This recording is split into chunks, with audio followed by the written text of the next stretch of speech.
She tore down his hunting lodge, the only thing left of his father. No warning, no right to vote.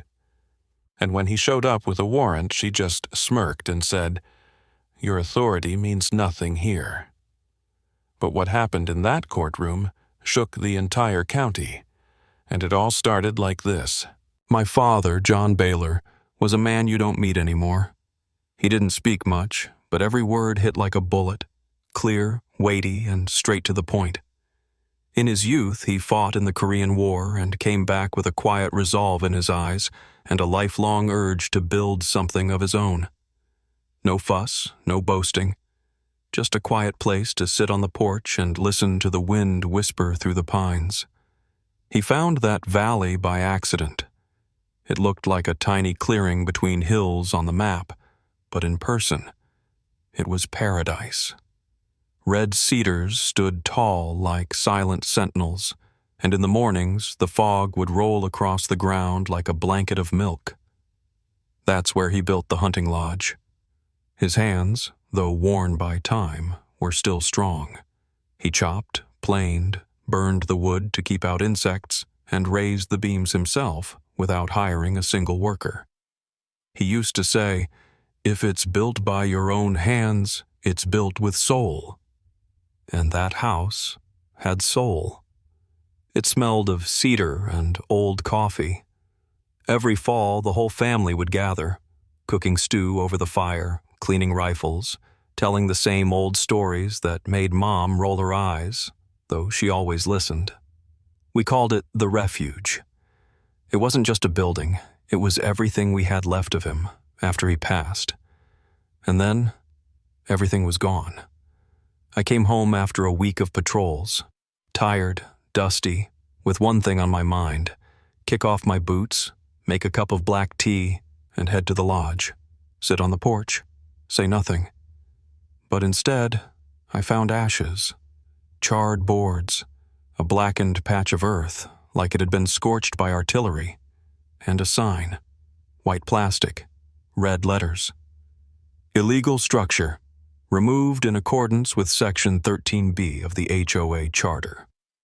I read it 3 times, tried to convince myself it was a mistake, a joke, a dream. But the wind carried the ash away, and I saw every splinter, every shattered piece.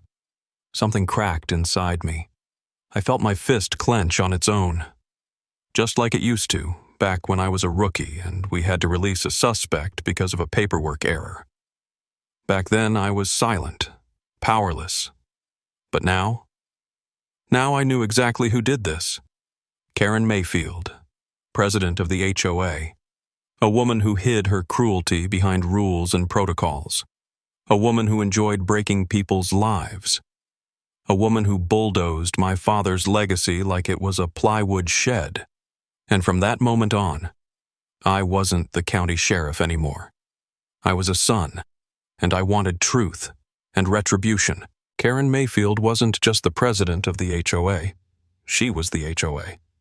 A woman with a face set in permanent disapproval, as if the world disappointed her daily with its untidiness. Her eyes held the look of a school teacher who'd run out of patience and nicotine. And her voice? Shrill, yet always wrapped in a sugary, bureaucratic tone. Karen lived by a rule book she wrote herself, and she didn't use ink, she used venom. Any deviation from her ideal of suburban sterility was treated like a crime against society. Mailbox not painted the approved sand beige, $250 fine. Grass taller than 2 inches? Official warning. Repeat offense? Fine and photographic evidence. 4th of July flag on the lawn? Only if pre-approved. She once made a neighbor tear down a swing set because it disrupted the geometry of the yard. No joke. And now, my father's hunting lodge. Her latest sacrifice for order. She claimed it spoiled the view of the woods from the road, even though the road was a mile away, and the only ones who could see it were deer and raccoons. At the next meeting, or farce, rather, Karen boldly declared the demolition had been authorized by unanimous vote of the board. Except, not a single board member I spoke to even knew a vote had taken place. One thought I was joking. But the time for jokes was over. Half the neighborhood lived in quiet fear of Karen. She didn't just send threatening letters, she watched. Cameras, anonymous complaints, fine print. One elderly veteran told me how she had his handicapped van towed while his garage was being repaired. It took 3 days and help from his lawyer daughter to get it back. That was Karen's way. Quiet, methodical, always by the book. Not a tyrant. Worse, a bureaucrat with a god complex. I walked into the HOA building with a warrant. Legal, county judge signed. I politely, by the book, asked for documentation regarding the demolition order. They listened. They looked at the paper, and they smirked. "I'm sorry," said the secretary with a thin smile, "but we have our own jurisdiction. Local. Your authority doesn't apply to our rules." In that moment, I felt something begin to boil inside. Not a sudden burst, more like a crackling sound from a far-off room. Then silence. And behind that, a decision. Well then, Karen really didn't know who I was, but she would soon. And she would deeply regret turning my memories to ash in the name of aesthetic standards. Karen Mayfield wasn't just the head of the HOA. She embodied it. A woman with a face locked in perpetual disapproval, as if the world disappointed her daily with its untidiness. Her eyes carried the same look as a schoolteacher whose patience and cigarettes had run out. And her voice? Shrill, always wrapped in a sickly sweet bureaucratic tone. Karen lived by a rule book she'd written herself, not in ink, but in venom. Any deviation from her suburban vision of sterile perfection was punished like a crime against society. Mailbox painted in a color other than the approved sand beige. $250 fine. Grass taller than 2 inches. Official warning. Do it again? Fine and photographic evidence. 4th of July flag on your lawn? Only if it's the approved kind. She once made a neighbor take down a swing set because it disrupted the geometry of the lot. No, really. And now, my father's hunting lodge, her latest sacrifice in the name of order. She claimed it spoiled the view of the woods from the road, even though the road was nearly 1.5 miles away, and the only ones with a view were deer and raccoons. At the next HOA meeting, or circus rather, Karen confidently stated that the demolition had been authorized by unanimous vote of the board. Only, none of the board members I talked to had heard of such a vote. One even thought I was joking. But the jokes were over. Half the neighbors were openly afraid of Karen. She didn't just send threatening letters. She watched. Cameras, anonymous reports, microscopic fine print in documents. One elderly veteran told me how she had his handicapped van towed while his garage was under repair. It took 3 days and help from his daughter, a lawyer, to get it back. That's how Karen operated. Quietly, by the book. Not like a tyrant. Worse, like a bureaucrat with a god complex. I arrived at the HOA office with a warrant. Legal. Signed by a county judge. Polite, by the book, I requested the documentation for the demolition decision. They listened, looked at the paper, and smirked. "I'm sorry," the secretary said, with a thin smile. "But we have our own jurisdiction, local. Your authority doesn't apply to our rules." In that moment, I felt something start to simmer inside. Not an explosion, more like a crackling sound in a room far away. Then, silence. And beyond it, a decision. Well then, Karen truly didn't know who I was, but she will soon, and she'll deeply regret ever turning my father's memory to ash under the guise of aesthetic standards.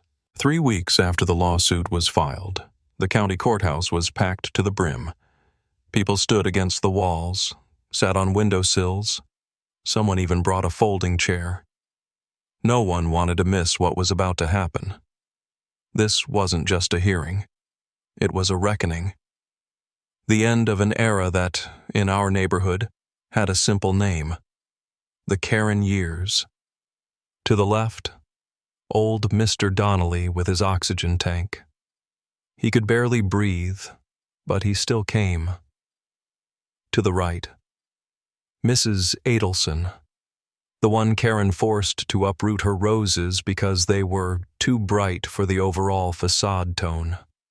Behind me, teenagers, kids, women, men. Everyone who had once had to stay quiet, smile, and obey just to avoid the wrath of the HOA queen. But today, no one stayed quiet. One by one, the residents stood and spoke. Calmly, clearly, voices trembling, but firm. She made me repaint my fence 3 times because the shade of white looked too cheap. I paid $900 in fines because my dog barked too loudly at a passing airplane. She made my son put his bike in the garage because it interrupted the visual symmetry of the flower bed. The judge, a gaunt man with silver hair, known for his cool strictness, nodded, silently taking notes. And Karen sat still. Her face was a mask, but beneath the foundation a sheen of sweat had started to show. She didn't look at the neighbors. For the first time, she avoided the eyes of the people she'd once ruled. Then I stood up.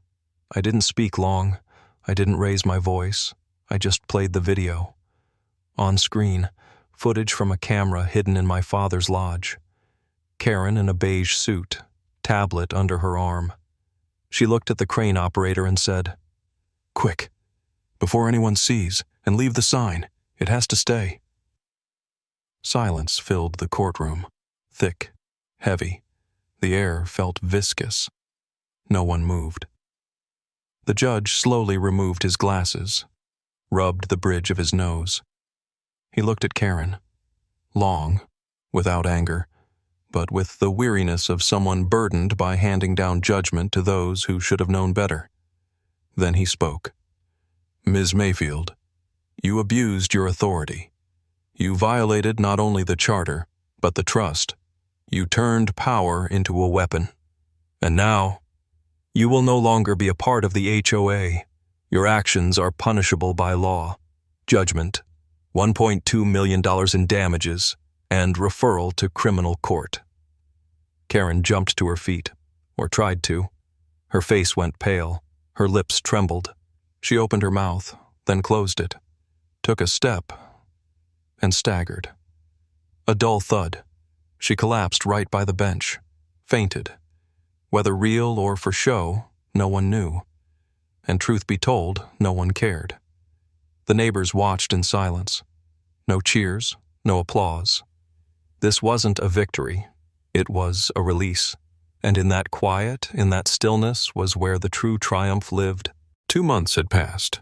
Our neighborhood, the same one where people used to whisper complaints about Karen but drop their eyes when she looked their way, had started to breathe differently, freer, calmer, as if a weight had been lifted, one we'd all carried for so long we'd forgotten it was even there. We elected a new board. No scheming, no backroom meetings, no legalese gymnastics, just ordinary residents, a mother of 3, a history teacher, a retired firefighter. People who didn't measure flower beds with a ruler but looked at their neighbors with respect. As for me, they asked me to stay, not as the county sheriff, but as a community integrity officer for the HOA. "We don't need your gun," Mr. Donnelly said. "We need your conscience." And honestly, I couldn't argue with that. Now fear has no place in our neighborhood. No citations for umbrella colors, no anonymous threats. And if someone ever shows up wanting to rule by signs and fines, they'll be reminded, quickly and clearly, that what governs this place now isn't paranoia. It's common sense.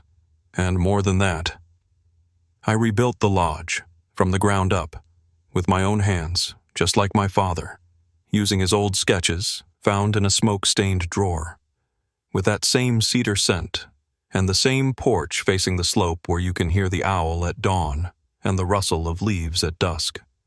I chopped, planed, tightened bolts, not for architecture, for remembrance.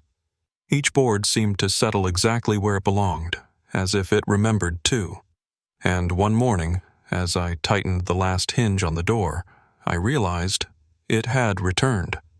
Not my father. The home. The refuge. And you know what? There's a sign by the entrance now. Simple. But it reads loud and clear. Dedicated to those who thought the law didn't apply to them. Beware, the sheriff lives here. And when I look at it, I don't feel anger anymore.